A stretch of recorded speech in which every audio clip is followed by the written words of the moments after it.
My manager tried to sabotage my presentation, so I turned the tables. I knew the day I walked into the office that my career was teetering on the edge of either spectacular success or absolute disaster. And no, I'm not exaggerating. I work at one of those mid-sized tech firms where the coffee is decent, the Wi-Fi is faster than my social life, and office politics is basically a full-time sport. Everyone has their eyes on the ladder, but very few remember to climb it with both hands. Some prefer to trip you while you're halfway up. Enter my manager, Daniel. First impressions? Smooth, polished. The kind of guy who could sell sand to a desert nomad and leave them thanking him. Daniel had this smile that made you want to believe in humanity again. But the second you looked away, he was subtly cutting you down in ways so sly that if you tried to call him out, you'd sound paranoid. I'd heard the stories. People whispering about past employees who mysteriously got negative reviews, missed promotions, or in one legendary case, were blamed for a client presentation that went off the rails. Naturally, I tried to keep my distance. But when you share a workspace, there's no escaping him. That Monday morning, my inbox pinged with a message titled, "Big Opportunity, Client Presentation."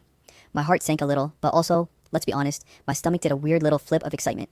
The email wasn't from my manager directly, but it was clearly routed through him with his cryptic note. "You've been chosen to lead tomorrow's presentation. Make sure it's flawless. No mistakes." I blinked at the screen. Flawless. No mistakes. Those are the words that echo in your head when you know your manager is basically handing you a landmine disguised as a gift. I spent the next hour obsessively checking the data, rehearsing slides, and double-checking every figure in my report. Everything looked perfect, until Daniel strolled over with that infuriating, casual smile.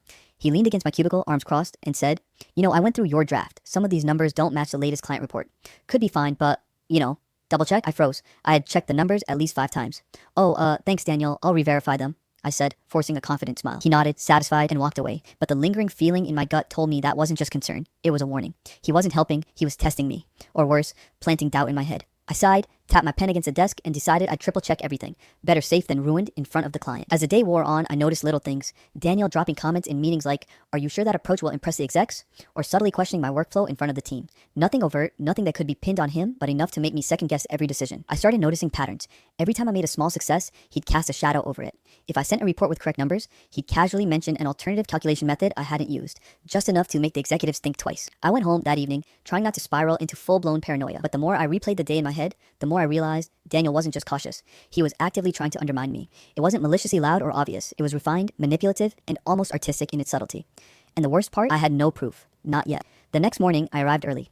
My cubicle was a mess of printed spreadsheets, color-coded slides, and sticky notes with reminders I didn't even know I'd written. Coffee in hand, I mentally rehearsed my opening line.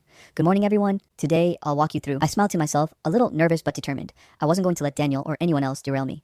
And then he appeared. Daniel, freshly pressed shirt, polished shoes, and that infuriating grin. "Morning. Heard you're taking the lead today. Excited?" His tone was cheerful, almost too cheerful. I nodded, trying to return the energy without showing the tiniest flicker of anxiety. "Just, make sure the data aligns with the client's internal report," he added casually, as if it were advice from a friend, but I knew better. Full story link below.